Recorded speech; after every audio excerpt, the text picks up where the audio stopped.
Je pense que c'est que les deux messieurs, pour l'instant, qui ne se sont pas présentés sur scène, là. Ah. Donc, allez, on fait... J'ai déjà un petit peu parlé, donc je m'appelle Dominique Michelin, je suis traducteur indépendant depuis 8 ans, membre de la SFT. Ça va là, c'est mieux là? Il faut vraiment toucher le micro, il faut l'embrasser en fait. Voilà. Mes spécialités, donc je travaille sur une triple combinaison de langues, anglais, espagnol, français, avec quelques spécialités qui vont de, on va dire, de l'environnement jusqu'au transport aérien, en passant par le tourisme, l'humanitaire, le développement durable. Voilà, pour quelques spécialités.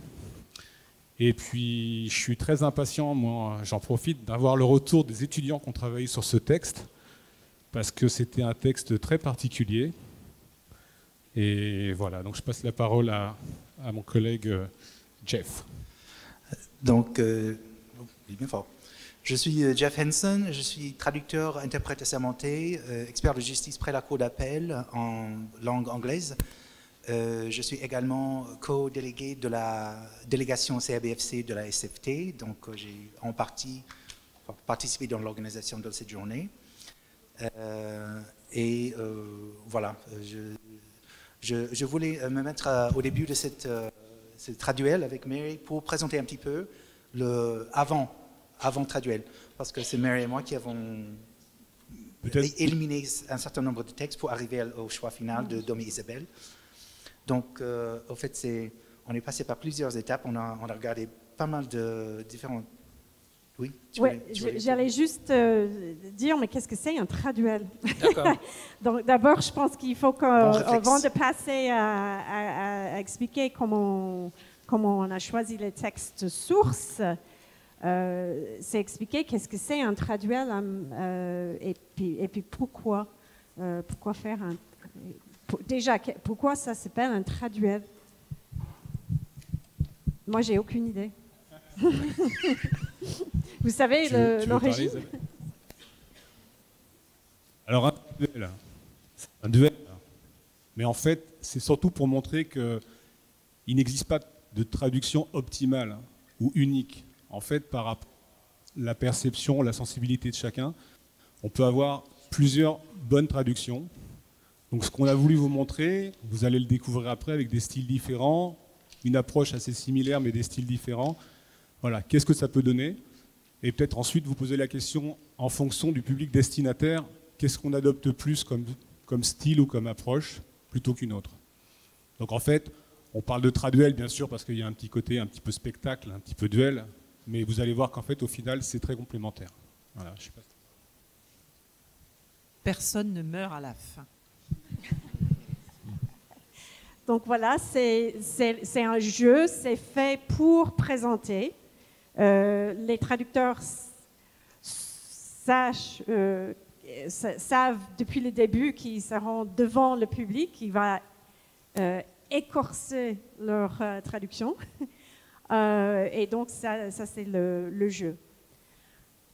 Donc, revenir sur notre travail de choisir les textes, sachant que Jeff et moi, on est tous les deux américains, mais moi, je me suis dit, ça va être drôle, ça va être bien, on va trouver quelque chose, mais typiquement américain, on verra, etc. Alors, ce n'était pas si facile que ça, déjà entre Jeff et moi.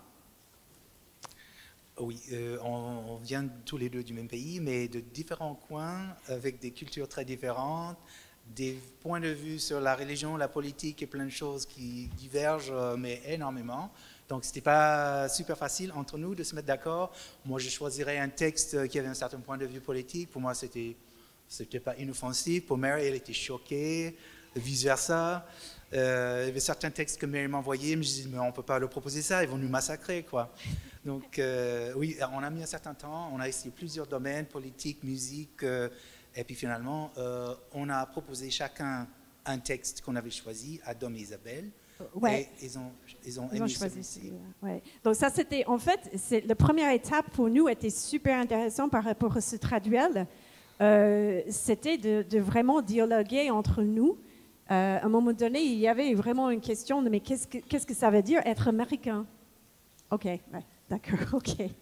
Et donc après, la petite histoire drôle dans tout ça, c'est que finalement, on n'a pas du tout choisi quelque chose qui était rédigé par un Américain ou une Américaine. C'était évidemment anglais, britannique. Mais ça s'est passé comme ça, où je suis tombée sur le magazine High Life pendant un vol, quand je suis rentrée de mes vacances de cet été. Et les petits, les tout petits trucs, et j'étais emballée par la langue, emballée par les images, le jeu de langue en anglais. Et je me suis dit, c'est ça où je vais trouver vraiment l'or, le petit nugget, gold nugget pour, voilà, pépite d'or pour, et voilà.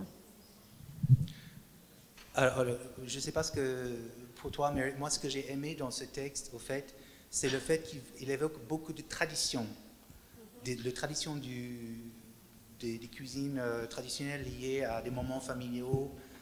Et pour moi, c'est quelque chose qui évoque des émotions.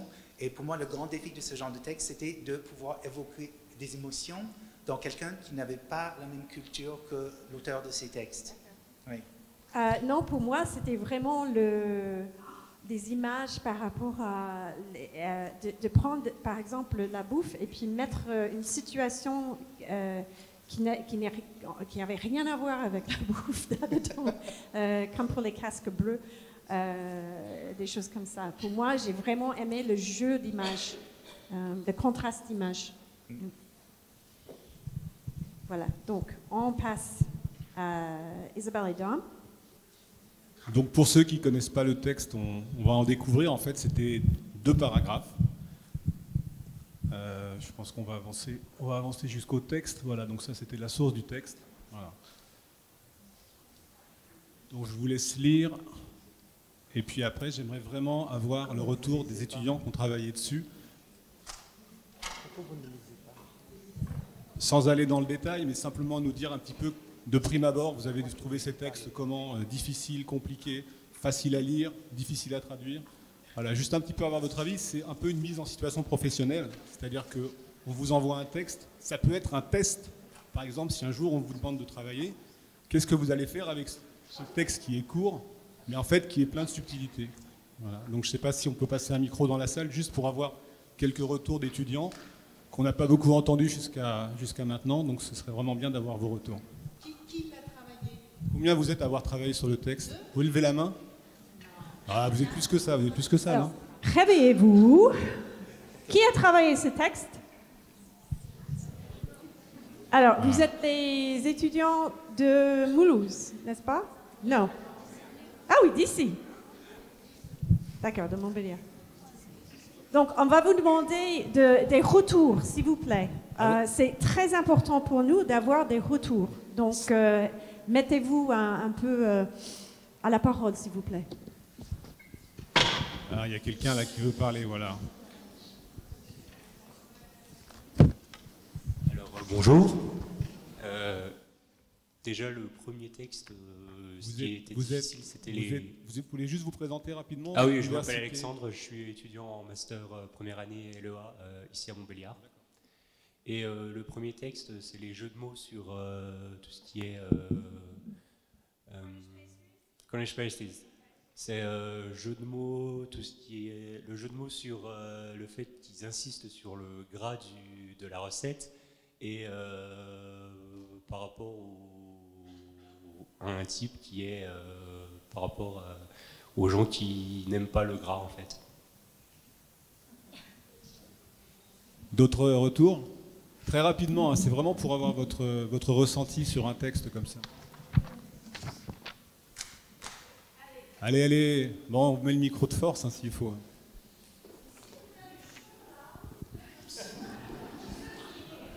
Un, deux. Son.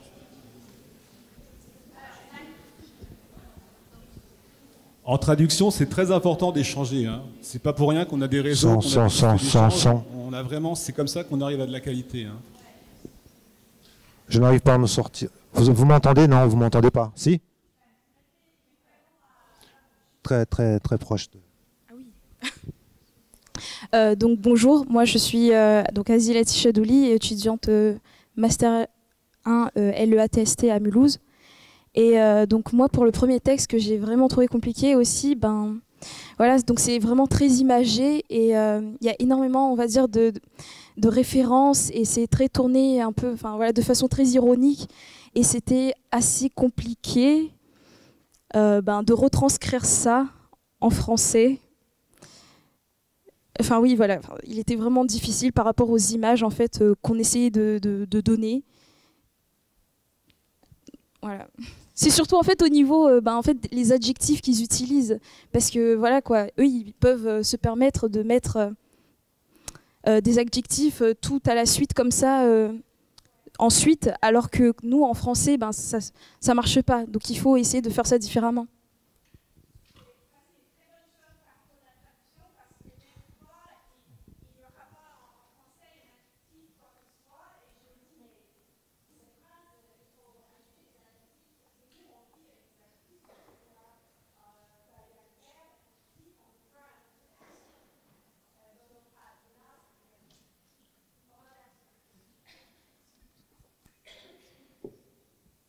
Encore une réaction, non? Il y a une main qui s'est levée quelque part, non? Il me semble.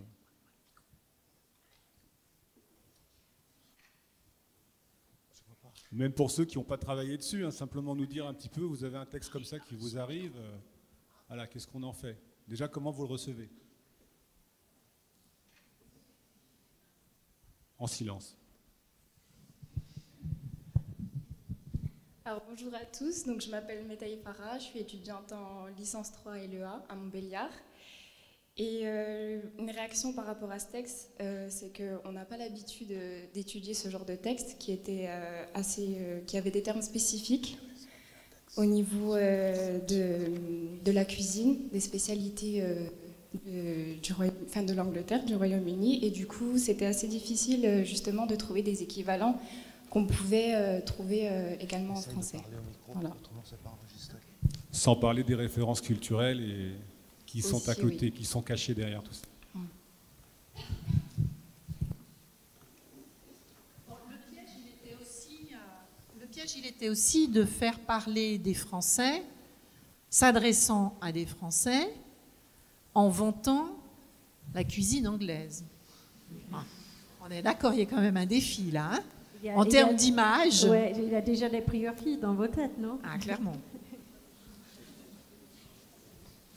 Surtout en ces temps troublés de post, pré, point d'interrogation, Brexit. Voilà, j'ai trouvé le choix assez audacieux à plusieurs niveaux. Donc s'il n'y a plus de réaction, on va distribuer les textes. Comme ça, les gens vont découvrir un petit peu ça, un peu violemment.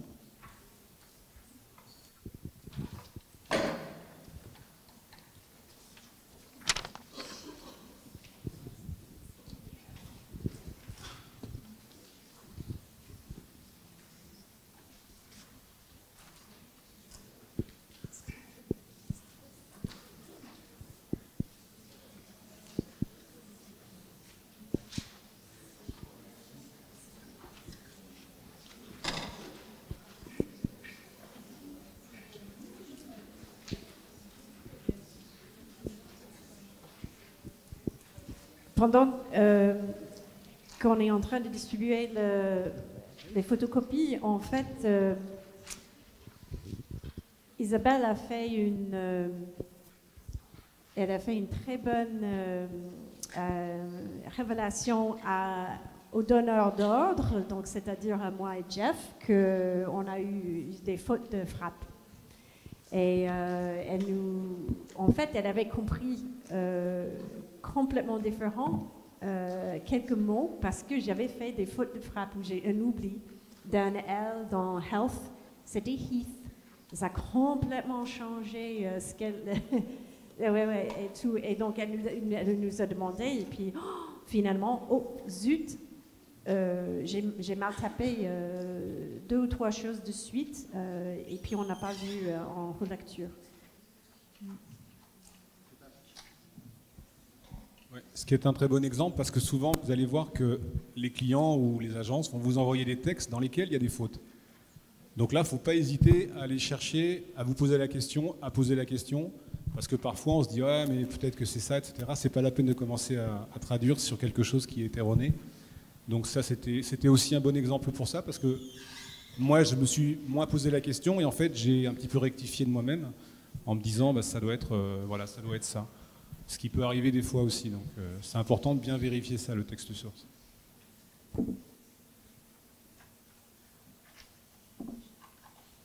Voilà, on commence. Allez. Alors du coup, on a été obligé de segmenter un petit peu le texte. Maintenant que vous avez tous l'intégralité sous les yeux, c'est plus facilement lisible.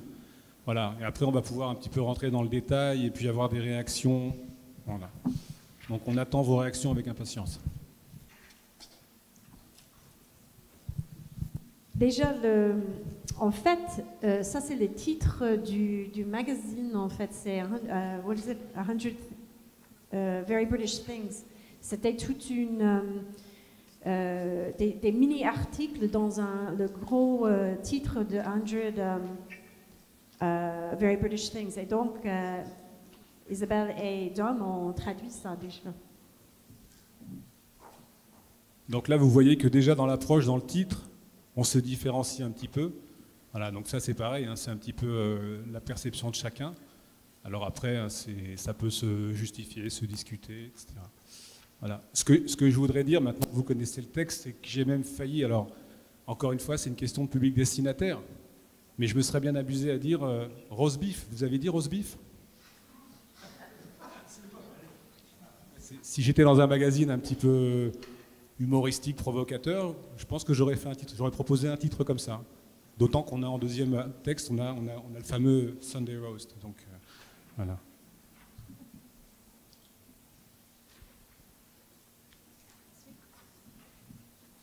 N'hésitez pas, si vous avez des commentaires, vous levez la main, si vous avez un titre à proposer ou quelque chose. Pour moi, j'ai juste une question ici par rapport à...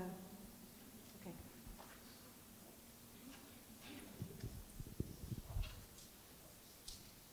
Par rapport les titres, alors, Cornish Pasties, elle a rien changé, elle a laissé... Alors, Dame, par contre, tu l'as mis au féminin. Bah, c'est un choix effectivement en travaillant le texte, parce qu'en général le titre je le traduis jamais au début, même s'il est simple en apparence, parce que j'aime bien m'imprégner du texte et puis à la fin me dire voilà le titre qui va accrocher, ou qui va être un titre assez...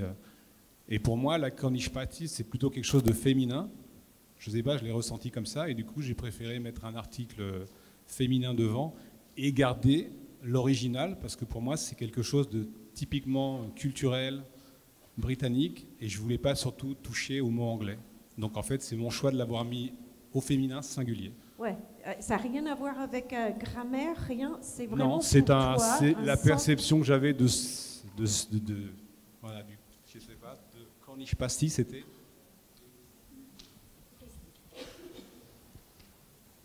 Et moi, contrairement à l'autre qui évoque quelque chose de très précis aussi pour les Français, le rôti du dimanche. Là, ce Cornish Pasties, il est vraiment typiquement britannique, donc pour moi, voilà, ça ne se traduisait pas. C'est quelque chose qui reste dans son jus.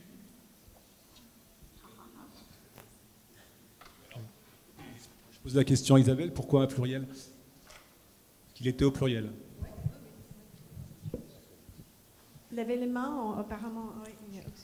Alors, je ne suis pas britannique et je n'ai jamais mangé un Cornish pasty. Pasty, merci. J'ai juste une seule remarque.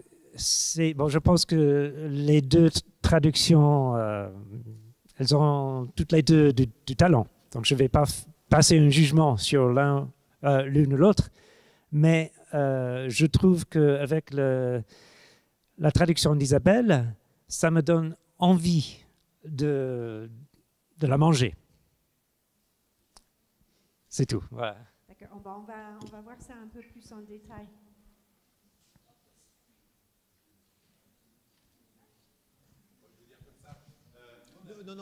Non, au micro, s'il vous plaît. Avec les étudiants, on avait trouvé quand même sur Internet une traduction de Cornish Pasties sur un site culinaire assez connu. Je ne sais pas s'il faut le citer, Marmiton.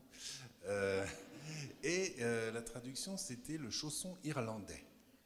Alors, on s'était un petit peu posé la question, j'aurais aimé qu'ils en parlent, mais tant pis, parce que dans le contexte britannique, ça peut porter à confusion.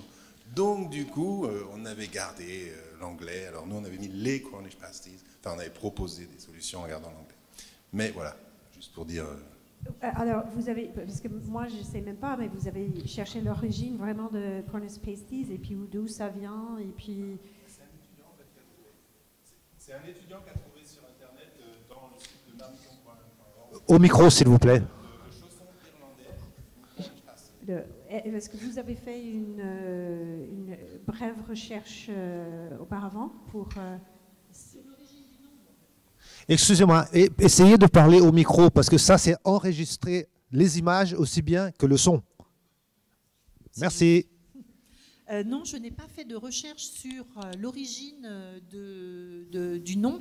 Après, dans la traduction, voilà, je le situe dans les Cornouailles, mais non, j'avais pas fait de recherche, mais c'est intéressant de voir qu'en français, quelqu'un quand même lui a fait traverser d'une île à l'autre. Alors juste pour compléter, alors c'est peut-être effectivement l'équivalent, mais moi ça m'aurait gêné de le délocaliser des Cornouailles en Irlande. Oui. Voilà, parce que pour moi c'était... Voilà. Et je me suis un petit peu intéressé à ça, effectivement. J'ai plus travaillé sur le terme de pasty. Et en fait, voilà, le fait de un chausson, un friand, quelque chose comme ça. Voilà. Oui. Mais c'était intéressant, effectivement, de voir que des fois, les traductions officielles, elles délocalisent comme ça des choses qui sont gastronomiquement, géographiquement... Oui, moi... Oui, ça marche? Oui, ok. Je voulais dire, c'était un chausson d'Irlande, irlandais, parce que Cornish, ça vient de Cornwall. Ouais, donc c'était étrange parce que ça. Et j'ai pas fait. Qu'ils ont dit, ouais. J'ai pas fait de l'étymologie, mais c'est une recette un petit peu commune, un type de recette commune peut-être aux îles britanniques. Ouais. Donc c'est un chausson, quoi. Ouais. Et donc. Je sais pas, on a trouvé ça en tout cas sur un site culinaire. Ouais. Voilà. Ouais, je trouve intéressant parce que je sais que les Cornish, je suis moitié britannique, hein. Et Cornish pastries sont bien connus étant anglais et de Cornwall en fait. C'est une truc très comment dire, régional. Donc du coup, je trouve marrant qu'ils ont traduit ça par Irlande quand ça coupe toute l'origine. De la recette. Voix des traducteurs. Ouais. Et il serait intéressant de savoir si les Irlandais le revendiquent comme irlandais. Parce que la traduction française de nomme irlandais, mais peut-être qu'en Irlande, on dit non, pas du tout, c'est à nous. Je sais pas, à creuser. Non, mais ce qui était intéressant, c'est qu'on ne l'avait pas trouvé sur un site de traduction, en fait, hein, mais sur un site culinaire.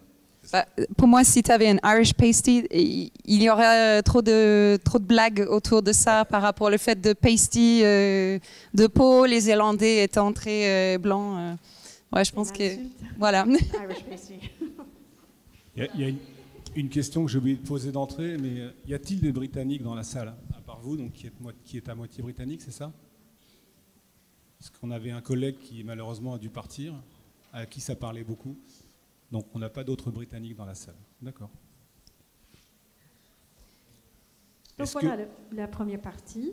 On va regarder un peu plus de près la différence entre les deux traductions. Donc, though the very idea of it strikes fear into the healthily functioning heart of every lily-livered, low-carb fitness influencer, the Cornish pasty is quite simply happiness in your hand. It's even shaped like a smile.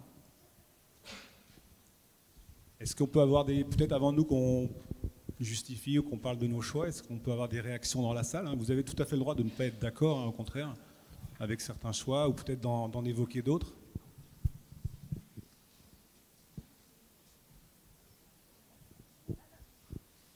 Lève la main, mais vraiment levez la main, merci.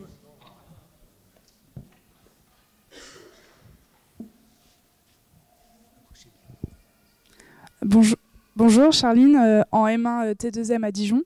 Je voulais savoir pour Isabelle pourquoi le choix d'avoir mis influenceuse et pas des influenceurs en général.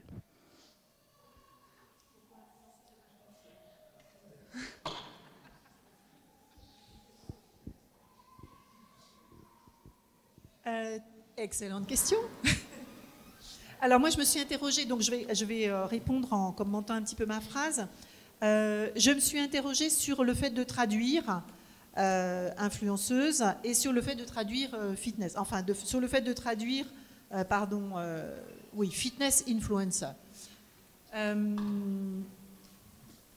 J'ai choisi de traduire influenceuse, qui est quand même un néologisme, clairement, et j'ai choisi de le mettre au féminin parce qu'on est quand même dans des stéréotypes. Voilà. Donc, j'assume le stéréotype j'avais vraiment dans la tête la youtubeuse, voilà, très branchouille, qui va nous parler de nourriture saine et de maintenir son poids et de pouvoir se mettre en maillot de bain avant les vacances. On est dans le stéréotype. J'assume, complet. Et puis, je me suis demandé si je traduisais ou non fitness. Et là, franchement, voilà, la question reste ouverte. Je pense que le mot fitness est suffisamment intégré en français et en France, et que, vu le contexte général de cette petite chronique, il restait quand même bien dans le contexte. Ça ne me choquait pas de ne pas traduire littéralement la remise en forme. Alors, puisqu'on est dans le détail, j'ai une question. Est-ce que quelqu'un sait ce que veut dire trophologie ?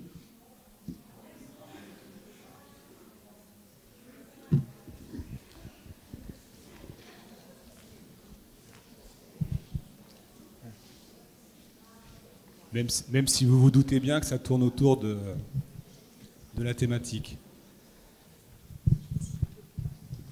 Bonjour, je m'appelle Inès, je suis en première année de master en T2M. Je ne sais pas ce que ça veut dire, mais justement j'avais une question par rapport à ça. Je me suis rendu compte qu'il y a une différence de niveau de langue en fait, entre les deux textes, et je me suis demandé, quand vous avez commencé à traduire, pour quel type de public vous avez choisi de traduire? Parce que j'ai l'impression qu'il y a un texte qui est plus accessible que l'autre en fait. Excellente question. En fait, moi j'ai fait le choix volontaire d'une approche un petit peu, comment dire, peut-être sélective et en même temps provocatrice, voilà, avec ce fameux turiféraire de la trophologie qui en plus résonne. Je suis sûr que vous allez vous en rappeler maintenant, vous allez vérifier, c'est des mots que vous n'oublierez pas. Mais c'est vrai qu'à force de tourner autour de ça, et puis je voulais un petit peu quitter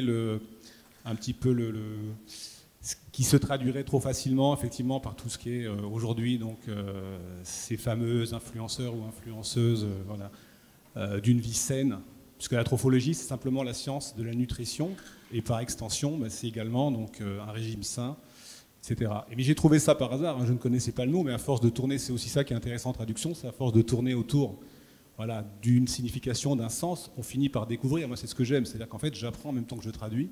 Et du coup, je me dis, c'est des mots qui existaient, qu'on n'utilise quasiment plus parce que l'anglais souvent prend le pas sur des choses comme ça. On parle de diététique parce que c'est un petit peu aussi l'influence de l'anglais. Et en fait, avec des mots comme ça, on arrive à... Alors, c'est vrai que j'ai volontairement mis un niveau de langue, du coup, plus élevé, mais je me suis dit, c'est peut-être... Alors, je n'avais pas de public destinataire, mais je voulais volontairement interpellé, accroché par un niveau de langue comme ça, qui fasse que les gens se posent la question. J'ai répondu à votre question. S'il y a d'autres réactions. On a beau être traducteur et traductrice, moi je considère qu'on fait quand même un travail d'interprète lent. C'est-à-dire que, évidemment, on a plus de temps parce qu'on travaille sur le texte écrit, mais ça n'empêche pas les mots de résonner. Donc, effectivement, voilà, le fringant turiféraire de la trophologie, il fait quand même plaisir à entendre et à dire. Et je me suis fait aussi plaisir, moi, sur mon petit peton de pâte. Voilà, il y a quand même une jouissance à dire à ces allitérations. Et même à l'écrit, on l'entend. C'est un petit peu bizarre ce que je dis, mais voilà. Il y a aussi une part d'interprétation, c'est-à-dire d'oralité dans notre écrit. Non, c'est très vrai. Et moi je m'en rends compte effectivement, et en plus il y a un petit côté aussi mnémotechnique ou mémorisant. Quand on a des choses comme ça, effectivement, les allitérations, alors c'est peut-être aussi un petit peu notre bagage d'angliciste, et c'est vrai que moi j'ai toujours beaucoup aimé certaines littératures anglaises où on découvre un petit peu ces échos qu'on n'a pas toujours en français, mais en fait qu'on peut avoir. Et c'est aussi notre rôle de traducteur, des fois, d'apporter ça et de montrer qu'en fait, voilà, il y a quelque chose qui résonne et peut-être qui va rester en mémoire grâce à ça.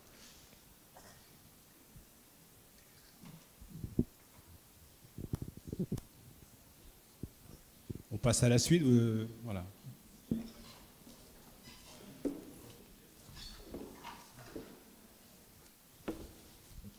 Encore une question peut-être sur le premier paragraphe, pardon, juste avant, sur la corniche passée. Est-ce que la question de l'écriture inclusive aurait pu se poser pour influenceurs, influenceuses? Alors pour nous, donc vous avez choisi. Oui, ça, inclusif, c'est complètement autre chose aux États-Unis et puis en Angleterre par rapport à ça qu'en France, parce que nous avons féminin, masculin, tout ce qui se coordonne aussi. Mais je laisse Isabelle. Oui, bien sûr, la question de la rédaction non sexiste ou écriture inclusive ou rédaction épicène, elle se pose dans la société depuis 2 ans. Pour moi, c'est évidemment, je ne l'ai pas évoqué ce matin quand on parlait de qualité et de valeur ajoutée, pour moi c'est quelque chose qui me tient très à cœur. Ici, j'ai fait un choix différent, je l'ai dit, un choix vraiment dans le stéréotype sexiste. Alors, si vous me demandez d'épicéniser influenceuse, ça va être difficile, ça va être un doublet au long. Les influenceurs et influenceuses, je vois pas d'épicène là comme ça qui puissent, ou d'hyperonymes qui puissent faire le jeu. Mais bon, à réfléchir. Puis je pense qu'aussi au niveau de qualité, je suis en train de dire, mais si on fait un choix réfléchi et on est bien au courant des pratiques par rapport à des écritures épicènes, et puis pour moi aux États-Unis, c'est par rapport d'usage they, donc en gros pour inclure tout le monde. Si c'est pas fait dans un, comment dire, oui, mais si c'est réfléchi, et puis quand on revient vers nous, on peut dire, oui, j'ai fait un choix, tout choix est bon. Il faut que ça soit, oui, réfléchi. Et si je peux rajouter quelque chose, j'étais assez content d'avoir trouvé Thuriféraire qui était épicène, mais malheureusement, j'étais obligé de l'accorder à un moment. J'ai un peu tourné autour en me disant comment je pourrais faire, parce que j'aurais voulu aussi rester neutre par rapport à ça, et ne pas forcément marquer masculin ou féminin, mais il y a des moments où vraiment il faut faire un choix, et voilà, donc là c'est le choix que j'ai fait, parce que c'était vraiment un choix délibéré. Et moi j'ai l'impression que ça change, et puis justement la génération qui arrive, ça va vraiment être moteur de ce changement. Et je trouve que c'est une bonne chose, vraiment. Ça nous force à réfléchir, au moins.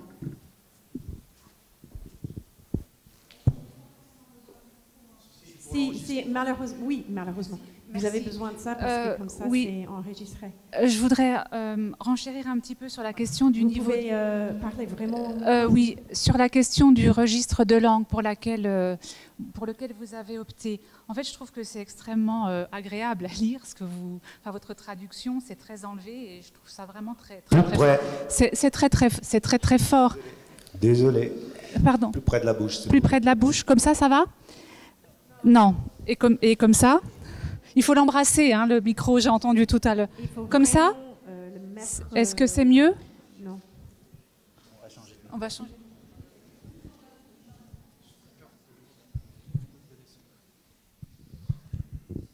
Est-ce que c'est mieux? Oui, apparemment c'est mieux. Non, je voulais revenir sur la question du niveau de langue, du registre de langue que vous employez pour cette traduction.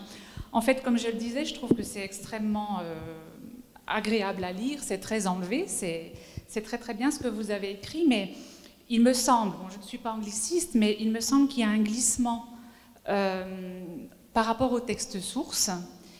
Et je me dis que si vous traduisiez un roman complet de cette façon, vous feriez peut-être du roman quelque chose qu'il n'était pas au départ. Est-ce que c'est pas gênant, quand on est dans la peau d'un traducteur, de transformer le rôle du traducteur, c'est quand même de rendre l'œuvre, et en particulier en traduction littéraire, dans son style aussi. C'est une question, hein, je ne dis pas que c'est bien, c'est pas bien, je m'interroge quand même là-dessus. Ça marche là? Non, ça marche pas. Alors, non, c'est moi qui va prendre la parole alors. Juste pour commencer, pendant qu'on équipe d'hommes, ce que vous évoquez, en fait, n'est pas du tout l'enjeu ici. On est d'accord que il faut savoir que comment dire, le jeu qu'on a dans nos traductions. Quand on fait une œuvre, quand on fait un roman, il faut absolument être en relation avec l'auteur. Et il faut vraiment avoir un dialogue avec l'auteur. Il faut vraiment être d'accord par rapport aux choses, la traduction qu'on va faire, et puis les choix qu'on va faire aussi. Ça, pour moi, c'était un plaisir de voir les choix qu'ils ont fait. C'était, j'ai adoré, comme anglophone, et puis la personne qui a choisi. Vas-y, Dan. Oui, voilà, là c'est carrément... Il y a moyen de baisser le volume, non? Oui, d'abord, ce que vous dites, je le prends comme un compliment. Parce qu'en fait, voilà, c'était aussi, comme disait Mary, en fait, c'était aussi volontaire de ma part de forcer un peu le trait pour vraiment montrer qu'est-ce qu'on peut faire d'un texte source vers le français. Alors évidemment, j'ai un parti pris quelque part où je glisse effectivement vers quelque chose comme ça.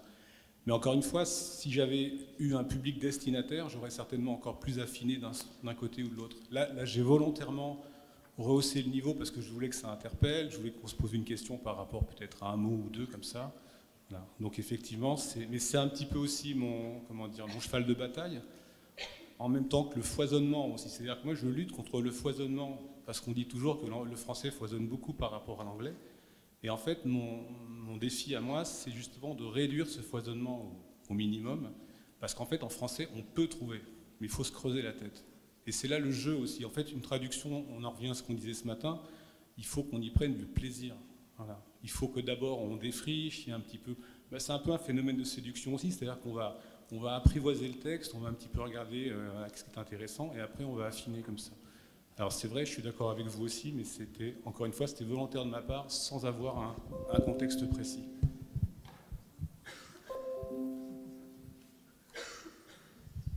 Alors la conclusion, elle est belle aussi. Ah, il y a une réaction là-bas. Je ne sais pas s'il faut un micro là.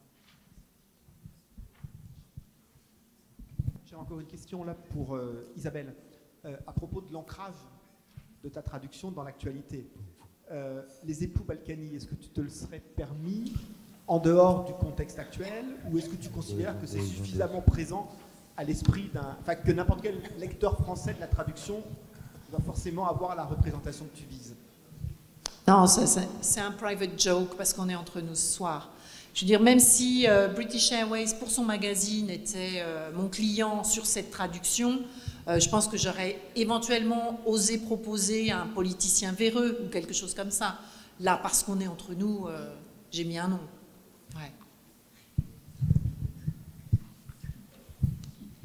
Il y avait une question là, je crois. Levez la main. On continue? On continue s'il n'y a pas d'autres questions sur ces paragraphes. On peut peut-être dire un mot sur la découpe. Ah ouais, puis dire un mot sur la découpe. Oui, il est violent. Sur la façon de découper, les phrases, c'est vrai que c'est une question qui s'est posée quand on a voulu mettre en page, quand Mary et Jeff ont voulu mettre en page ce PowerPoint.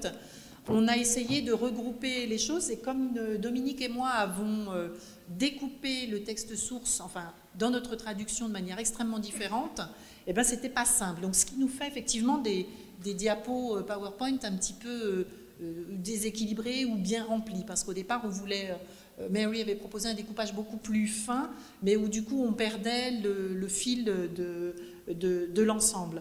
Donc là, moi je l'ai coupé effectivement en 3, de sa farce à mijoter, elle s'abrite jusqu'à Malcani, Et puis, j'ai inséré la farce. Et là s'arrête l'allusion aux Balkany. Alors que Dominique, tu l'as coupé, tu ne l'as pas coupé. Tu l'as d'un coup à audacieusement farci jusqu'au terrain miné. Et moi, je n'ai pas voulu reprendre l'image du casque bleu parce que je n'ai pas l'impression qu'en France, les casques bleus aient une image d'inefficacité. Voilà, ça m'a pas parlé comme image d'inefficacité. Donc j'ai cherché quelque chose, voilà, autre chose de peu convaincant. Et moi, ce que je voudrais dire, c'est qu'en fait, bon, encore une fois, c'était un défi. C'est-à-dire qu'en fait, je me suis dit, cette phrase en anglais qui est longue, qui est complexe, je vais garder une seule phrase en français.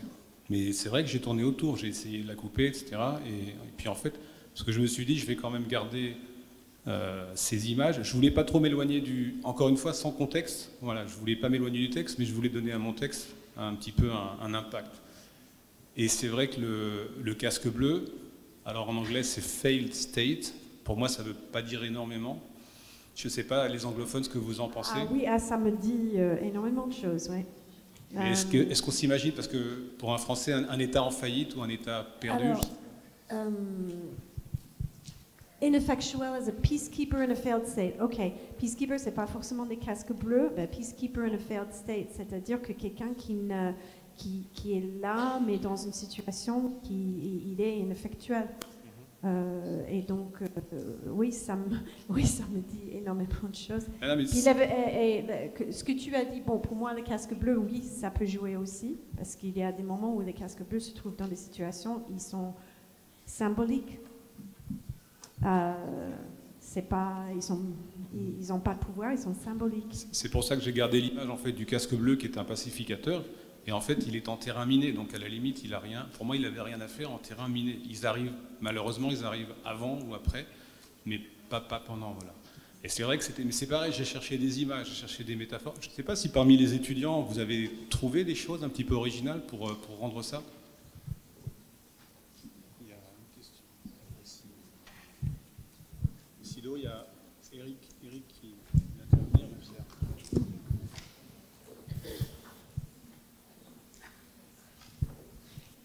C'est juste que j'essaie de déchiffrer le sens voulu de l'original. Je ne l'avais pas compris au début, mais en fait, on met le gras en contradiction avec le healthy turnip and onion. C'est le gras contre le turnip and onion, le gras contre le healthy.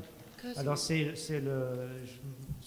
ma compréhension, c'est cet aspect healthy qui n'a pas de contre-effet sur le gras. Et c'est pour ça que c'est ineffectual. C'est comme ça que je l'avais compris. Oui, c'est pour ça que je ne suis pas convaincu par incongru. C'était difficile de traduire, enfin pour moi, littéralement le ineffectual, parce que voilà, est-ce qu'un casque bleu, il est a priori censé être efficace ou surtout présent?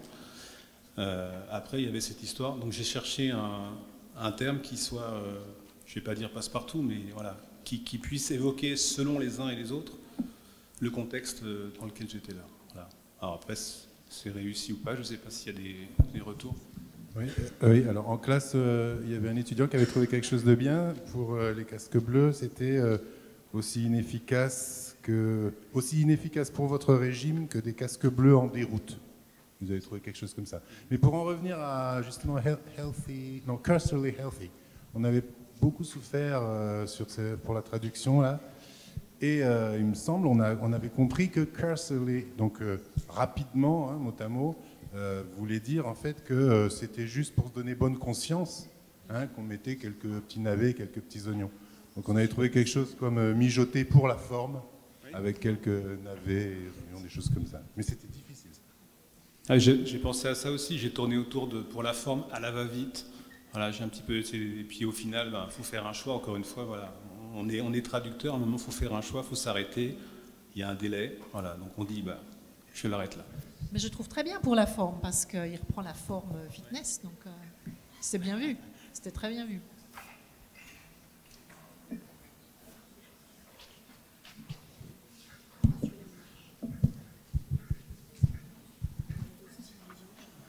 Il y a la conclusion d'abord, non?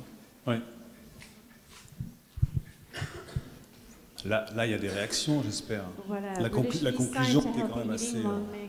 Ça, c'est surtout la fin, tu as... Ouais.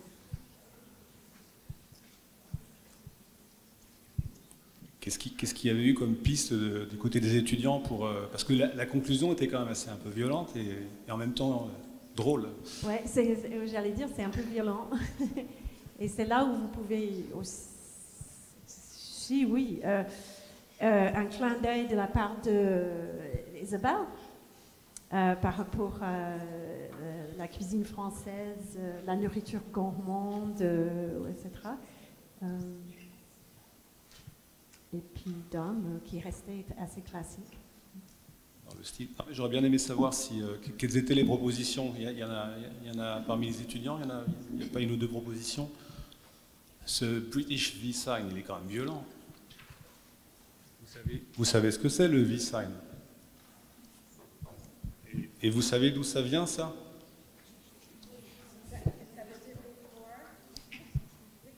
Donc il y a au moins une réponse. C'est très ancien, hein. Ça remonte à la guerre de 100 ans entre les Anglais et les Français. À l'époque, les archers étaient donc en fait la grande arme, on va dire, de chaque pays. Et quand ils se voyaient de loin, les Anglais donc disaient « j'ai mes deux doigts, donc je peux vous tirer dessus », et les Français ils disaient « j'ai mon doigt, je peux vous tirer dessus ». C'est pour ça qu'il y a une différence culturelle en fait dans le signe même. Et je trouve ça drôle parce que la plupart du temps, alors bien évidemment aujourd'hui c'est un signe obscène, mais l'origine même elle est pas obscène, elle est guerrière en fait quelque part. Voilà. Est-ce qu'il y a des propositions pour V-Sign à part ce qu'on a essayé nous ici?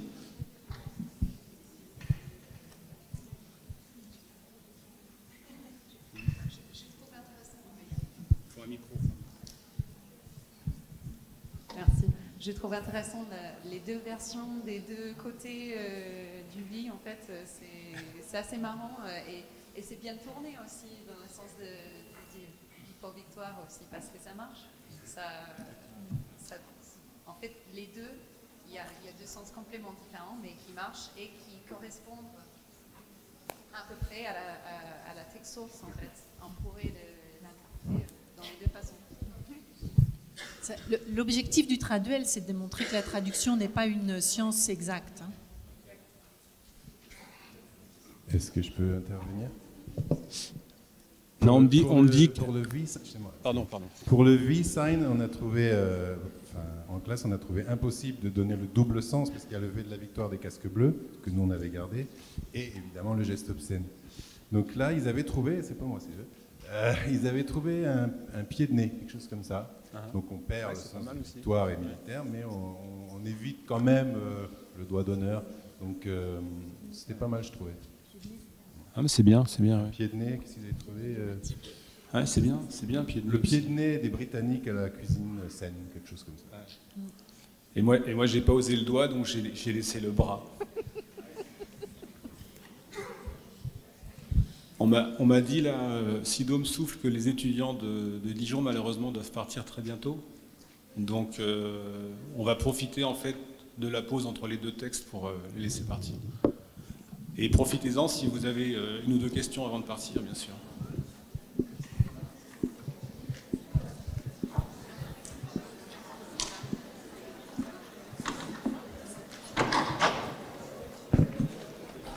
Merci pour votre présence.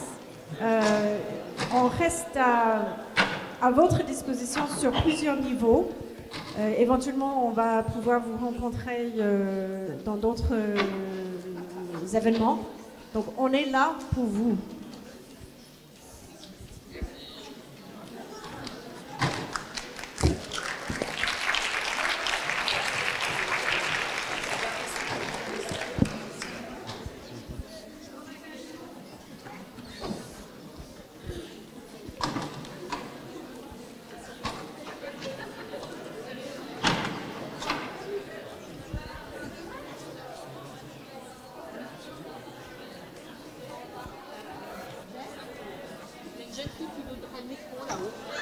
Une jeune fille qui demande le micro, là.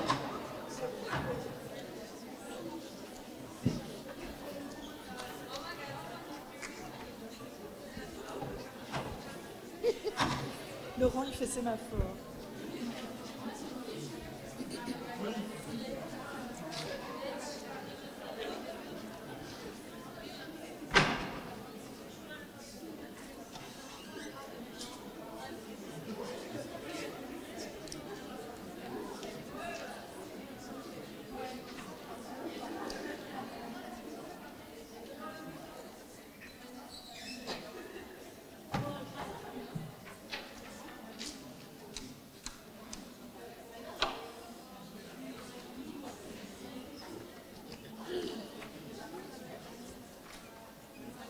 Ça c'est l'idée. Hein. Wow.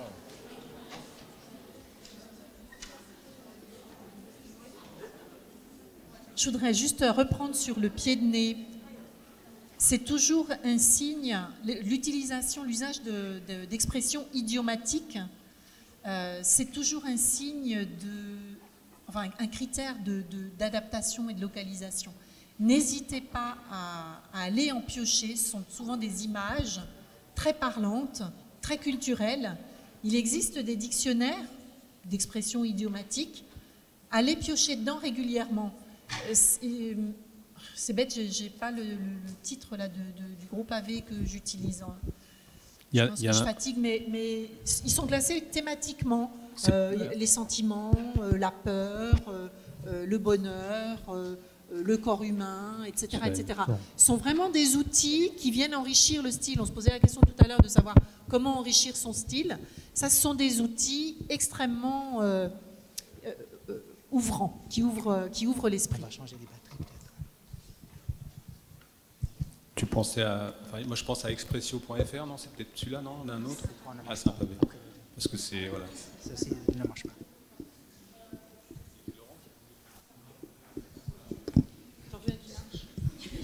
Test. Du coup, moi, je me demandais, au vu de toutes les modifications, en fait, finalement, que vous avez faites sur le texte, et comme il était assez relativement court, mais combien de temps vous avez pris dessus, au final, vu qu'il était court, mais assez complexe?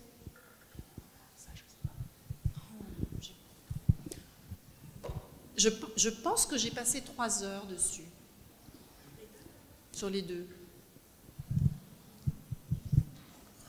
C'est une très bonne question. Alors en fait, on en a parlé un petit peu avant, parce qu'en fait, pour vous remettre ça en contexte, on a joué le jeu, c'est-à-dire qu'en fait, quand on nous a proposé le texte, on avait le choix entre 2 textes, donc on s'est mis d'accord sur un texte, donc c'est ces 2 paragraphes, et du coup, on ne s'est pas concerté du tout, voilà, le temps qu'on travaillait dessus, et jusqu'au bout comme ça. Voilà, en fait, ça fait partie un petit peu de notre façon de faire un traduel, parce que c'est pas le premier qu'on fait, je crois que c'est le 2e ou le 3e.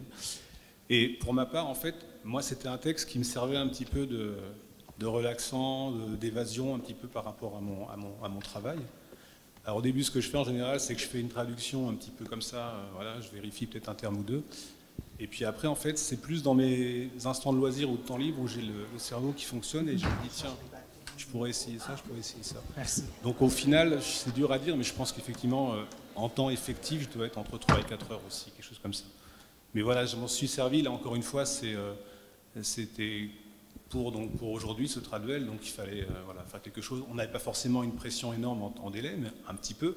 Voilà. Et du coup, en fait, c'est un travail qui, pour rendre un texte comme ça, quand même, je pense que oui, 3 heures, ça doit être à peu près le minimum. Ouais. Alors pareil, 3 heures étalées sur un mois, hein. Pas 3 heures d'affilée. Hein.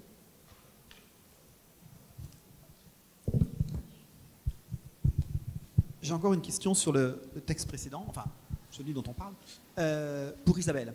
Tu as parlé de l'idiomaticité, des expressions idiomatiques, etc. Où est-ce que tu places la limite ou la frontière entre ça et le stéréotype de langue un peu éculé? Pourquoi je pense à ça? C'est par rapport à ton utilisation de l'adjectif gourmand dans nourriture gourmande. J'ai l'impression qu'on nous bassine tellement avec gourmand, avec toutes les émissions de pâtisserie, de cuisine, de restauration et de tout ce qu'on veut, que tout devient gourmand, et à la limite que si quelque chose n'est pas gourmand, ça finit par dire que c'est pas bon, ou en tout cas que c'est pas valable. Alors est-ce que tu l'utilises dans ce sens déjà un peu à la mode, avec tous les risques, stéréotypage, etc. Ou est-ce qu'en fait tu penses qu'on peut encore l'utiliser pour dire quelque chose, pour vraiment qualifier la nourriture? Non, je suis d'accord que j'aurais pu peut-être sortir plus du stéréotype sur ce gourmand-là. Oui. Avec quoi alors? Là, avec quoi? Je sais pas, il me faut 3 heures et 1 mois. Oui, non, mais c'est ça en fait le problème. Oui, ça peut effectivement commencer à devenir un peu trop fréquent et un peu trop répété. C'est vrai. Je crois qu'on a c'est mon ressenti, qu'on a ce point de bascule en fait où ce qui est idiomatique devient complètement stéréotypique et prêt à parler, quoi. Surtout dans ce domaine justement avec les top chefs et le reste. Ouais, moi j'ai lu ça exactement un peu avec un peu de sarcasme, comme quoi on utilise trop le mot. En fait, moi j'avais pris ça un peu comme ça. Oui, donc avec une charge ironique. Cet esprit des Britanniques qui nous prend le dessus. Alors là aussi, il y a des ouvrages de référence qui sont très intéressants, qui s'appellent Pascal Perrat, l'auteur, Écrire à clichés fermés, qui nous invite justement à retravailler tous ces clichés. C'est un bonheur de lecture, ne le lisez pas après 21h, vous ne pourrez pas dormir. C'est hilarant. Et il nous invite, ce sont des exercices d'atelier d'écriture, ni plus ni moins, qui nous invitent à détourner tout ça. C'est vraiment du bonheur. Encore un stéréotype, Laurent? Ce que je peux rajouter, c'est que moi, quand j'ai lu la version d'Isabelle, j'ai pris la nourriture gourmande au sens premier, c'est-à-dire voilà, pas forcément négatif. Et c'est intéressant, encore une fois, parce que quand on traduit, on s'adresse à un certain nombre de personnes et on a tous un vécu par rapport à un mot, un adjectif, un adverbe, parce que dans notre famille, c'était utilisé d'une certaine façon, dans un certain contexte. Et c'est des questions que je me pose souvent et je me dis, qu'est-ce qui serait à la frontière un petit peu de tout ça? Qu'est-ce qui serait le terme qui pourrait un petit peu, parler à tout le monde? Parce que je me rends compte des fois, dans les mots que j'utilise, où quelqu'un va utiliser un synonyme qui, pour moi, évoque autre chose. Voilà, donc c'est intéressant parce que c'est un petit peu le cas de gourmand. C'est des mots qui évoluent comme ça, et encore une fois, en tant que traducteur, il faut qu'on soit toujours à la page, c'est-à-dire qu'il faut qu'on fasse attention au sens des mots qui évoluent, par quelle frange de population il est utilisé, etc. etc. Voilà.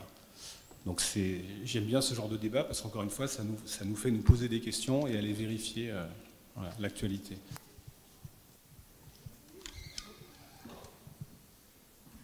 Ok, Dom, à nouveau, le Sunday Roast. Alors là, je dois dire qu'à partir du moment où j'ai gardé Cornish pasty en anglais, je me suis dit je ne peux pas traduire. Parce que j'ai pensé à rôti du dimanche, rôti dominical. Et je me suis dit si on reste dans la britannicité, je vais garder ça. Évidemment, je vais le mettre au masculin. Comme ça fera le pendant à la Cornish pasty. Voilà, c'est un petit peu, encore une fois, c'est un choix. Bon, le rôti, en l'occurrence, on n'a pas trop à réfléchir. Un rôti, pour moi, c'est masculin. Alors qu'une Cornish pasty, que je ne connais que de très loin, voilà. Donc c'est un choix, encore une fois, c'est un choix. Bon, le rôti dominical, il s'imposait quand même pour toi, non? J'ai pas osé, ça va faire prétentieux après. Donc moi, je redis ce que j'ai dit tout à l'heure, c'est que je pensais qu'il n'y avait pas lieu de le garder en anglais parce qu'on sait, enfin, culturellement en France, on sait ce que c'est que le rôti du dimanche. Il existe aussi dans le patrimoine familial, de la cuisine familiale française. Mais c'est pas le même. C'est pas tout à fait le même. Bah, tu vas voir la recette. C'était aussi pour ça que je disais que j'ai gardé le terme anglais, parce que pour moi, il fallait le garder exotique ou le garder, disons, un petit peu étranger. Voilà. Donc c'est vrai qu'au final, encore une fois, c'est un choix en me disant je le garde parce que je veux qu'il garde son côté britannique, ilien. Je ne sais pas s'il y a des réactions par rapport à ça. Qu'est-ce que vous auriez choisi? Plutôt du français, plutôt de l'anglais?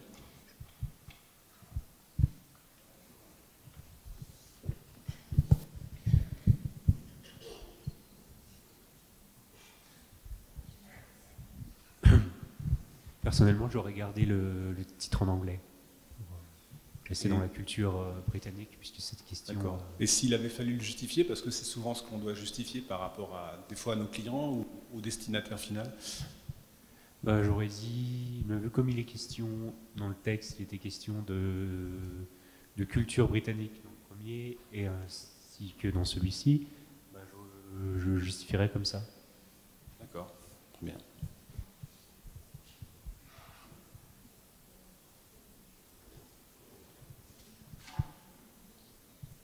Alors là, là, du coup, ça change. Bah là, vous avez le texte en entier, donc c'est vrai que ça fait un petit peu bizarre, parce que, voilà, j'ai la question, mais j'attends les réactions. Je vais juste dire qu'une impression que j'avais, c'est que quand j'ai vu le premier texte des deux différents, mais là, moi j'ai l'impression que vous avez changé de style d'un texte à l'autre, les deux. Donc je trouvais beaucoup plus avec ce... Dominique a beaucoup plus joué et tu es resté beaucoup plus dans le classique ici que l'autre, que ça a changé. Alors personnellement, j'aurais plutôt opté pour le titre en français, en fait, au contraire. Pour le rôti, là c'est ça. Donc rôti du dimanche, ou le rôti du dimanche, ça aurait été quoi en tout Le rôti du dimanche, au total. J'aurais plus opté pour le français parce que c'est quand même un truc c'est une recette qu'on peut retrouver en France, quoi, potentiellement. Alors que comment c'était British Pasty, ça sonne pas trop français, encore moins franc-comtois, quoi. Je me suis dit, là, on garde le titre anglais, quoi. Ah, mais c'est un choix. Encore une fois, en tant que traducteur, on fait des choix, on les justifie. Moi, je dis, voilà, après, on fait chacun son choix, mais il faut simplement le justifier et avoir les arguments pour. Donc ça, je reçois. Ouais.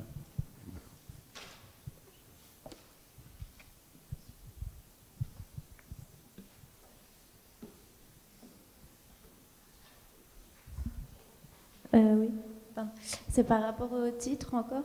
Moi, je pense que je l'aurais laissé en anglais. Je vais simplement rappeler le contexte du texte. C'est que c'est dans un magazine, qu'aurait été dans un avion, pour faire découvrir la culture britannique à des gens qui sont peut-être en train d'aller en Angleterre. Et c'est pour ça que je pense que pour moi, ce serait plus intéressant de le garder en anglais. D'accord. Ah, mais c'est un bon argument aussi, effectivement, le contexte de l'avion, du magazine de bord, compagnie britannique. Bon, je viens aussi de Mulhouse, de la UHA. Je suis espagnole, du coup, pour moi, je ne suis ni britannique ni française. C'est vrai. Oui. C'est vrai. C'est vrai. Mais je pense aussi que c'est mieux de laisser les noms en anglais parce que si le rôti du dimanche, il a aussi une connotation sur la culture, dans la culture française, et si on le traduit, ça veut un peu signifier que ça va pour la culture française. Mais en fait, ce que vous voulez expliquer, c'est ce plat qui est vraiment typique de Bretagne. En Bretagne. Du coup, c'est pour ça que oui, je préfère le laisser en anglais. Et si on peut continuer, je voulais juste dire l'autre partie du texte aussi, la suite de la traduction. Ici. C'est juste que, bon, j'aime beaucoup des traductions, mais c'est vrai, et c'est ça. Et c'est vrai que la traduction d'Isabelle, j'adore qu'elle a évoqué comme que les rôtis, c'est une image comme royale, parce qu'elle a dit une. Ça la met tout en majuscule, du coup ça les donne comme plus prestige. Aussi, elle a dit que ces plats incarnent, du coup ça dit aussi que c'est comme un roi, que c'est comme un dieu de plats. Du coup ça attire plutôt au lecteur qui ne connaît pas vraiment ces plats britanniques. Par contre, je pense que si l'autre traduction de Dominique, ça représente un peu plus l'actualité de l'histoire britannique et tout ça. Bon. Non, mais c'est vrai qu'il y a un petit clin d'œil. On parle beaucoup du Brexit, je pense que quelque part ça m'a un petit peu influencé. Je me suis dit, si on doit publier ou diffuser ça aujourd'hui, voilà, c'est à la fois un clin d'œil à nos amis britanniques et en même temps aussi à leur culture et puis au fait que le Brexit c'est un peu triste pour tout le monde a priori.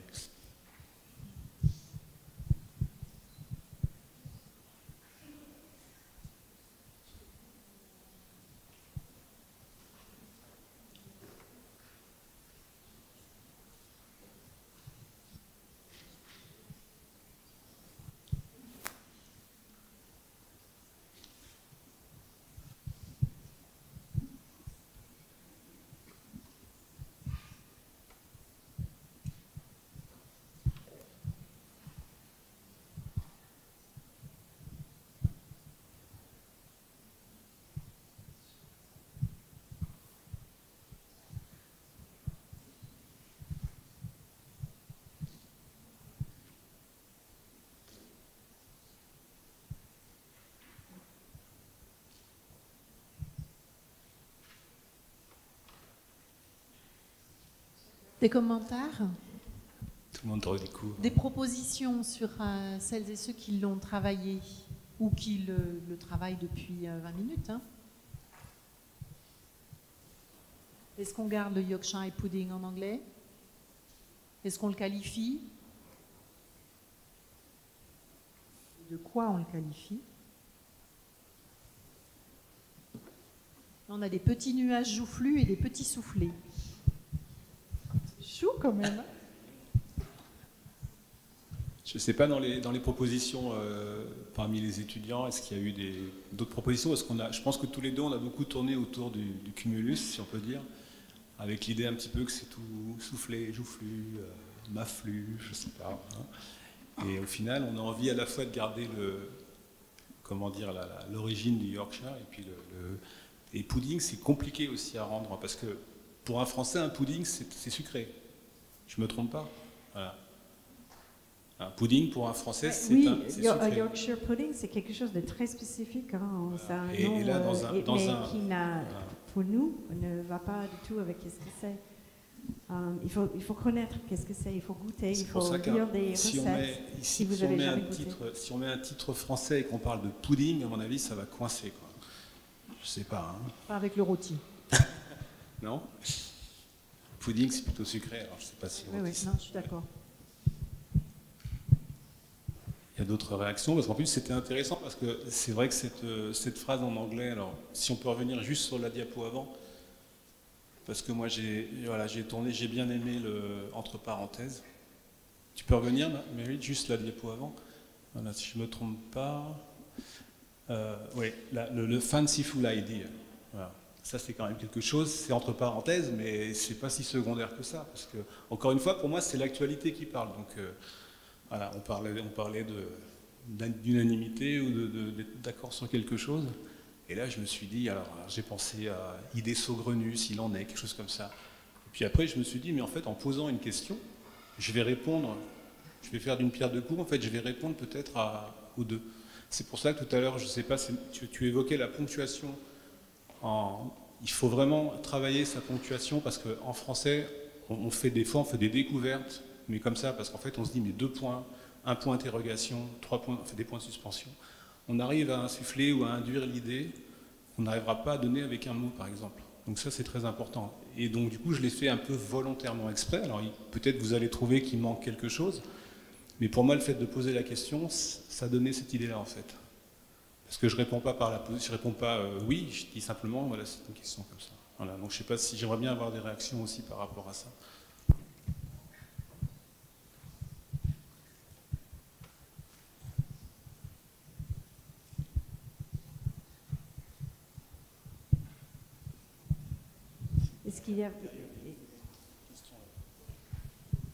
En attendant, est-ce qu'il y avait des choses, parce que pour moi c'est rempli d'images, est-ce que pour vous, vous avez pu satisfaire pour vous les images que vous voulez évoquer dans cette phrase?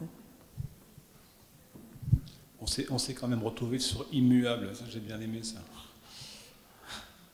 Il y a 2, 3, comme ça il y a quelques mots dans le texte où on se retrouve. Ma question c'était en fait, quand j'ai moi essayé de faire la traduction et quand j'ai rencontré le That a roast is a good thing, ça m'a un peu embêté de voir en fait les majuscules parce que je me suis demandé est-ce que c'est une référence à quelque chose culturellement que je ne connais pas, mais même en cherchant j'ai rien trouvé. Du coup comme je vois que, enfin, j'ai pas vu que du coup vous en avez fait référence à comme quelque chose, je voulais savoir est-ce qu'il y avait quelque chose derrière ou pas finalement? Les anglophones vont répondre peut-être. It's a good thing.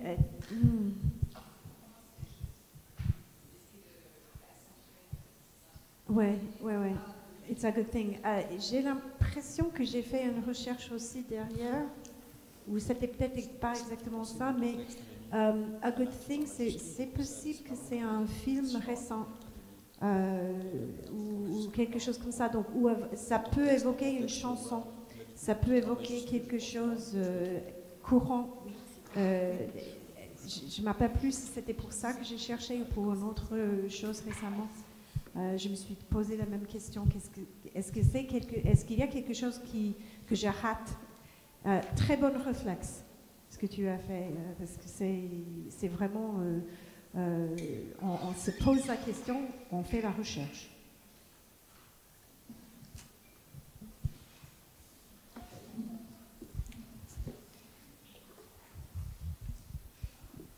En fait, quand j'ai vu ça en majuscule, c'est que j'ai pensé c'est plutôt, et par exemple en espagnol, on peut dire qu'une chose, c'est une bonne chose et ça reste simple. Mais si on dit cette chose, c'est la bonne chose, bah, ça donne déjà un peu plus d'importance à ce sujet-là.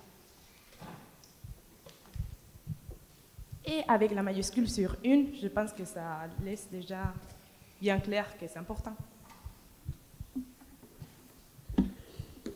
C'est ce que je disais à l'instant à Isabelle, en fait, dans son texte écrit sous Word, en fait, donc en majuscule, il y avait en fait, elle avait mis en majuscule, je ne sais plus si on est d'accord sur une chose. Donc ça, en fait, ça apparaît en majuscule à côté des minuscules. Là, il est en gras, mais c'est peut-être moins visible. Donc ça répond un peu à la question de mettre un mot en majuscule aussi. C'est une solution aussi parfois pour accentuer.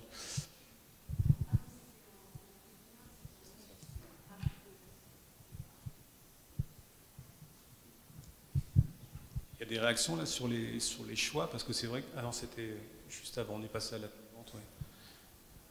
Parce que là, en anglais, moi je sais que je me suis beaucoup creusé la tête pour je sais plus, c'est vituperative honte, je sais plus, quelque chose comme ça en anglais, de personnage un petit peu genre sorcière qui va crier après tout le monde en pleine fête. Et je me suis dit, est-ce que je sors? Donc toi, tu as pris l'option de sortir, et je trouvais ça original, sympathique. Et moi, du coup, je suis resté là en cherchant quelque chose qui allait interpeller. Donc, encore une fois, c'est un choix. Hein. Mais oui, là aussi, on revient au pied de nez de tout à l'heure. La mère Pisse-Vinaigre, elle est idiomatique et elle est dans le thème culinaire. Donc, c'est juste parfait, quoi.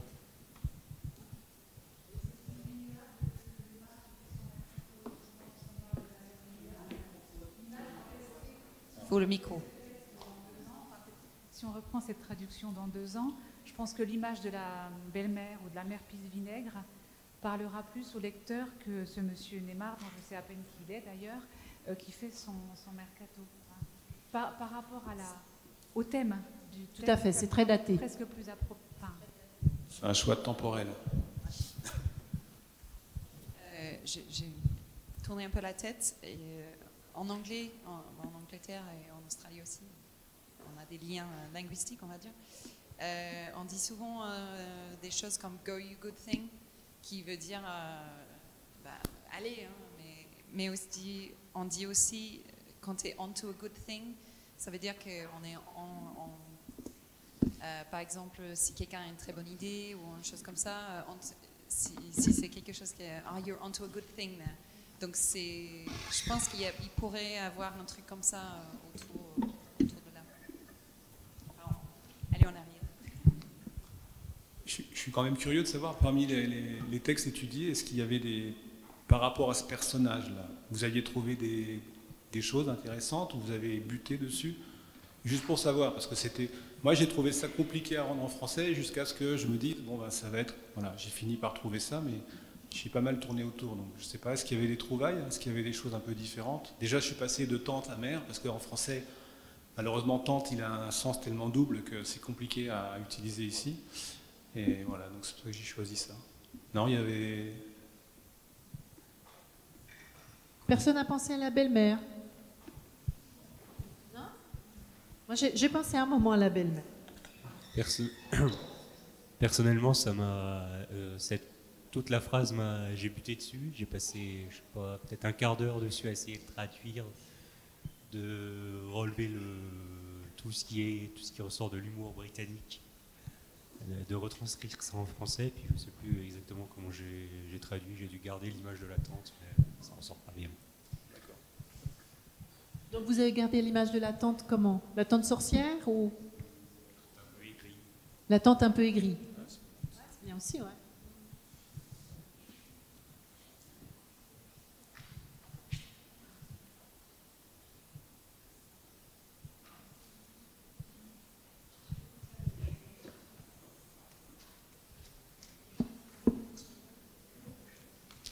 On avance du coup, parce que c'est vrai qu'après, moi je me suis bien, entre guillemets, éclaté ou amusé, juste pour revenir avant, là, sur la...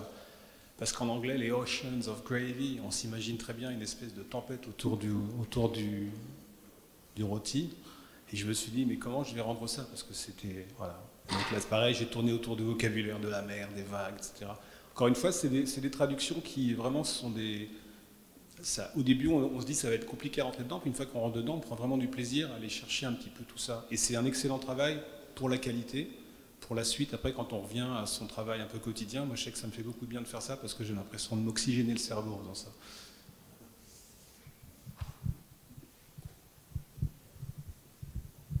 Et donc moi, inversement, là, j'ai placé le roast beef qui quand même me démangeait depuis le titre.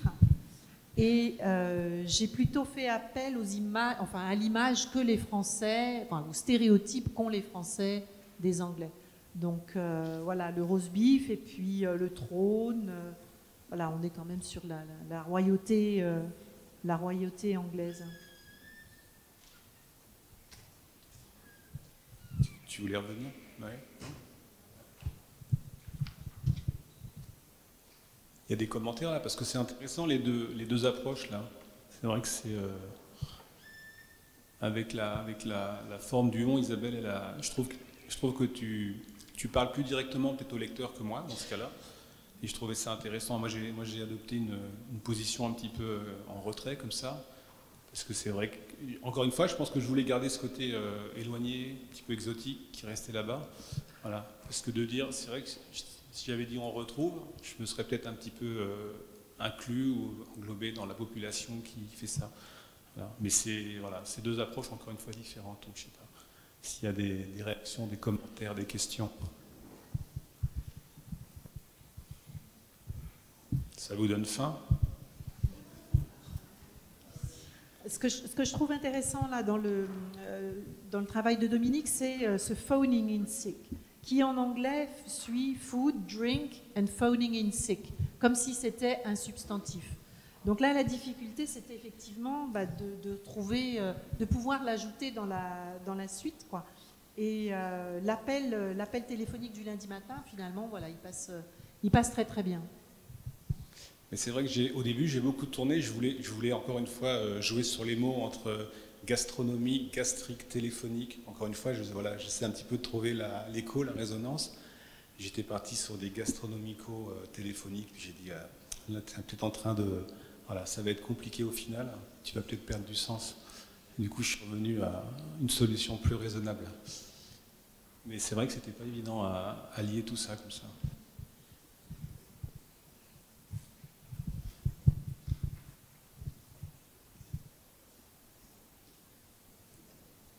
Ah, ça vous laisse quoi?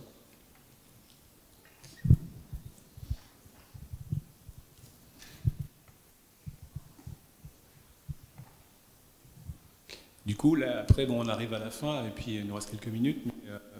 Est-ce que parmi les étudiants, parce qu'aujourd'hui on a beaucoup parlé de qualité, de formation, un petit peu de notre travail, quand vous voyez ça, c'est-à-dire que nous on est deux traducteurs, une traductrice, un traducteur en exercice, on a une approche différente qu'on a faite un peu chacun dans notre coin, on ne s'est même pas concerté pour dire on va faire des choses différentes pour justement, voilà. Qu'est-ce que ça évoque pour vous en fait? Parce que c'est aussi pour vous montrer, et quand on fait ça, c'est aussi, on force, je pense volontairement le trait, pour vous montrer qu'en fait, il ne faut pas hésiter, une fois qu'on a traduit, à décoller du texte source et à essayer de trouver quelque chose qui va être lisible, qui va être, voilà, qui va couler. Donc, moi j'aimerais bien un petit peu voir par rapport à ce que vous faites pendant vos cours, etc. Ou est-ce que c'est totalement différent? Est-ce que ça vous a perturbé, interpellé, je ne sais pas. Voilà.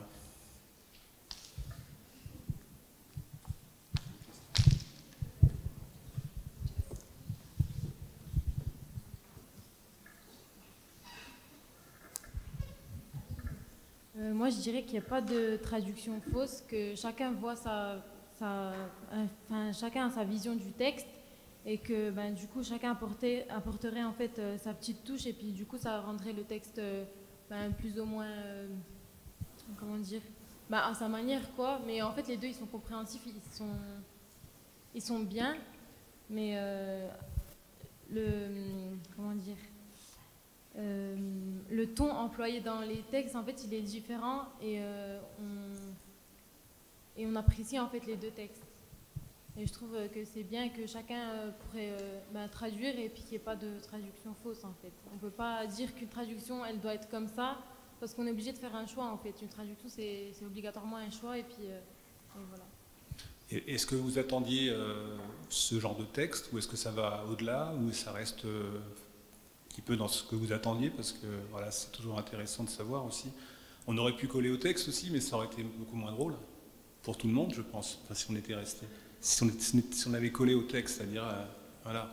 Après, moi, je trouve qu'il y a un texte qui est un peu plus éloigné, enfin, je pense, de mon point de vue, parce qu'après, il y a beaucoup de mots qu'on ne comprend pas.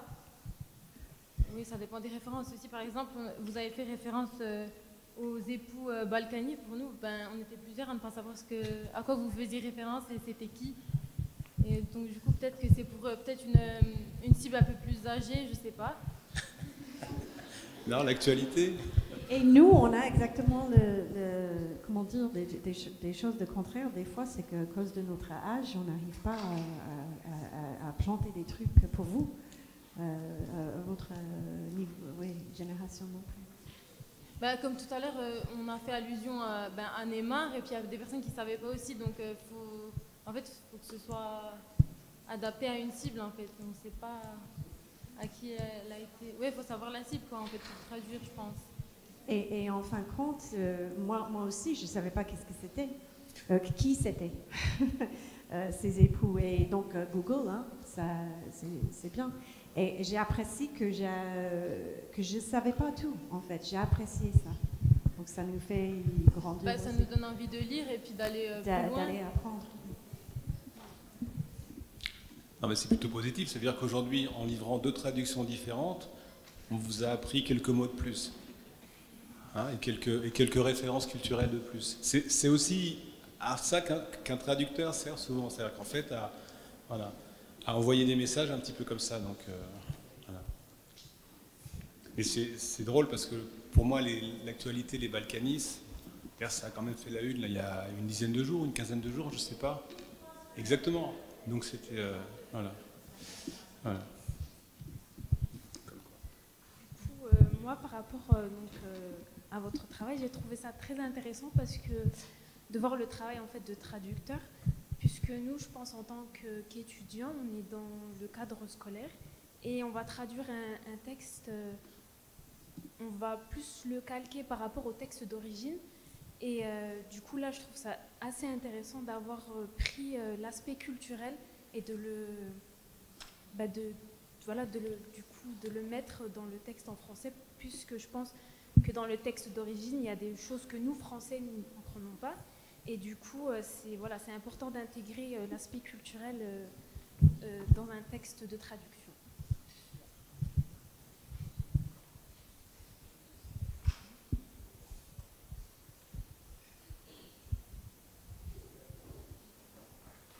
Oui, j'avais juste une petite... Oui, enfin, c'était juste pour dire que votre travail là, montre bien que traduire, c'est un exercice de style aussi. C'est sûr que quand on apprend à traduire, comme c'est le cas des étudiants, on n'a pas encore l'aisance que vous avez pour vous détacher suffisamment et dans la juste mesure par rapport au texte source. Mais moi, ce qui me plaît aussi dans cette démonstration, c'est que vous avez bien prouvé à tous, et j'espère que tous les étudiants en sont convaincus, c'est que traduire, ça ne consiste pas simplement à maîtriser très bien une langue, enfin 2 langues, la langue source et puis la langue d'arrivée, ça va bien au-delà, hein, et que d'avoir une très bonne culture générale, une curiosité, non seulement pour les langues, pour les pays dont on étudie les langues, mais sur l'actualité, comme vous l'avez rappelé ce matin, c'est vraiment fondamental.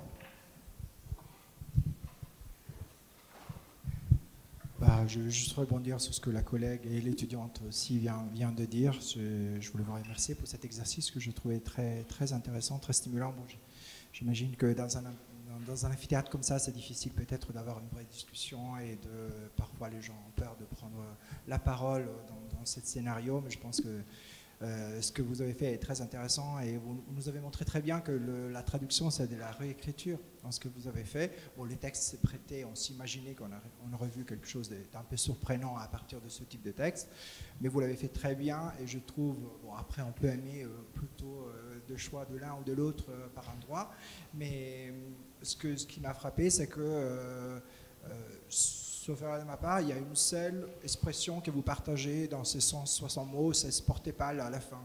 Sinon, il n'y a rien de similaire dans les deux traductions. Ce qui dit que voilà, traduire, c'est effectivement une réécriture personnelle. Et voilà, je dois juste vous remercier. Merci, mais j'espère que ça va ouvrir un peu plus les yeux aux futurs traducteurs, aux étudiants qui vont travailler, parce que voilà, de vous dire que, mais comme le disait Chris tout à l'heure, voilà, vous allez avoir un temps de travail, d'adaptation qui va faire que tout ça, vous allez l'acquérir. Si vous avez la passion, l'envie, l'enthousiasme, vous allez acquérir voilà, cette curiosité, cette façon d'aller chercher un petit peu ce qu'il y a derrière les mots, les faire jouer, les faire chanter, voilà un petit peu tout ça. Et surtout prendre du plaisir et en même temps bien gagner votre vie, idéalement. Voilà.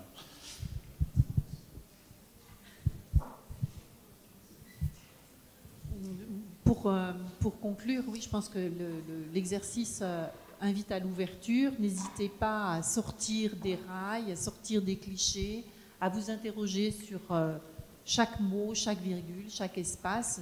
On a parlé de typographie tout à l'heure, on a parlé de ponctuation. Mary a parlé de ponctuation. Il y a aussi tout un rôle à faire jouer à la typographie, à l'italique, aux majuscules. Tout ça, ça joue. Et puis voilà, la façon de fracturer, segmenter les phrases aussi, c'est un levier qui peut faire passer un message en dehors des mots. En fait, c'est vous qui êtes maître de votre traduction. Après, les choix que vous allez faire, vous allez devoir les justifier ou pas. Mais encore une fois, c'est vous qui allez décider, à un moment donné, d'un choix ou d'une approche, voilà, d'influencer le texte d'une façon ou d'une autre. Voilà, c'est pour ça que c'est important. Encore une fois, je pense qu'on s'est un petit peu amusé, entre guillemets, à voilà, forcer un peu le trait, volontairement, pour vous montrer voilà, ce que ça peut donner au final. Donc j'espère que vous avez apprécié l'exercice. Et puis, bon vent à tous et à toutes.